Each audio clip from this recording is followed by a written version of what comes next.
Majority of us have no idea what to do. Should we focus on making more money? Should we focus on pursuing our passions? Should we give up all of our material possessions and become a monk in the mountains? Everyone seems to have a different take on it. So in today's video, I'm going to give you a definite answer by showing you guys a proven formula that has actually been around for hundreds and hundreds of years. A formula for happiness. See, the Japanese have a concept called Ikigai, which roughly translates into a reason for being. And in order for you to be happy, you need to spend your time doing something with Ikigai. You need to have a purpose for being here. But this is easier said than done because there are 4 components that you need to check off in order to achieve Ikigai. And without all 4, you will never truly be happy. The first component is that it needs to be something that you love. We all have things that make us feel good, things that make us stop thinking for short periods of time, to just be present and aware of what's happening right now in front of us. The more technical people will call this flow state, but the majority of us call it love. That's why so many of us enjoy the arts, drawing, dancing, singing, reading, because it takes us into this state of bliss, where we feel good and are focused on the task in front of us. That's why some of us fall in love with one another, because being with that person allows us to forget about all the other problems in our lives, at least momentarily. I don't need to get into too much detail about this component because we know in our gut when we truly love to do something. It's a feeling that we humans all share. The second component for Ikigai is a little bit more tricky. It needs to be something that the world needs. See, we've been hardwired to feel good when we know that we're needed in a community. Back in the day when we were hunters and gatherers, this was easy. Everyone played an important part. The cook was just as important as the hunter. The builder was just as important as the caretaker. Back then, whenever you put in work, you could see the immediate positive effect your efforts had on others.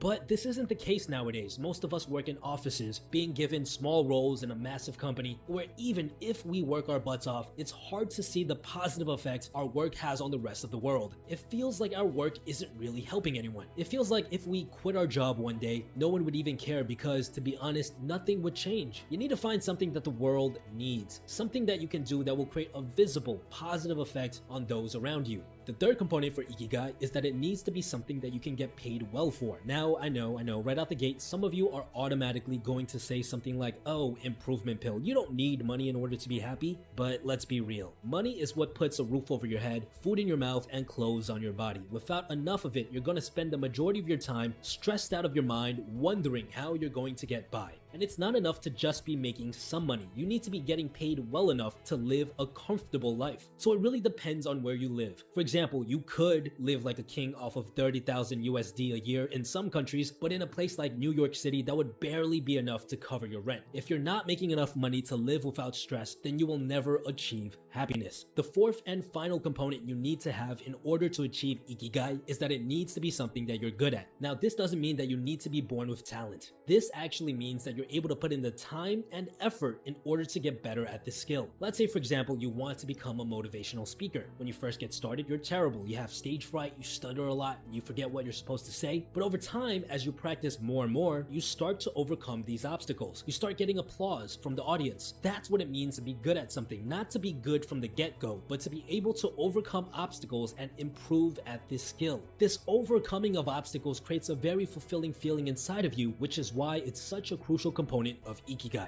Now, the interesting thing about this Japanese formula is that you can tell where you are in life and what you need to work on by looking at the components you have so far. If all you have is something that you love and are good at, then you have what's called a passion. People who fall into this category are all the aspiring singers and aspiring artists. The main thing stopping you from being happy is the fact that you aren't getting paid enough for your skills. Nobody seems to notice your talent. If you find yourself in this category, then you need to focus on marketing yourself so that you can start getting paid well. On the other hand, if you have something that you love and you can see how the world needs it, then you have what's called a mission. A lot of people who fall into this category are the amateur bloggers and activists who talk about things like saving the planet or going vegan. These are people who want to see positive change in the world, but unfortunately, they aren't good enough at public speaking, persuasion, or writing to actually be able to convince people to join their cause. If you're in this category, then you need to focus on getting better at your craft, figuring out how to convince people instead of just stating your opinion loudly. Now, if you're someone who has something you get paid well for and are good at, then then you have what most people in the world have, which is a profession. That boring 9 to 5 job that pays the bills. What's stopping you from happiness is the fact that you don't love your work or see how any of this can actually make a difference in the world. If you find yourself in this category, then you need to try out new things and figure out what it is that you truly love doing. And finally, if you get paid well and it's something that you know can help the world, then you have what's called a vocation. A good example of a vocation are professors. They get paid decently well and their job does have a positive effect on the world, right? They're raising the future generation. But they often fall into the bad habit of teaching the same things every single year, which stalls their improvement. If you find yourself in this category, the main thing you need to make sure you have is that you are constantly getting better at your job, constantly challenging yourself to improve. Remember guys, in order to be truly happy with your life, you need to achieve Ikigai. You need to be spending your time doing something that you love, that you can get better at, that pays well, and that the world needs. Without all four, you will always feel like you're missing something inside of you. One of the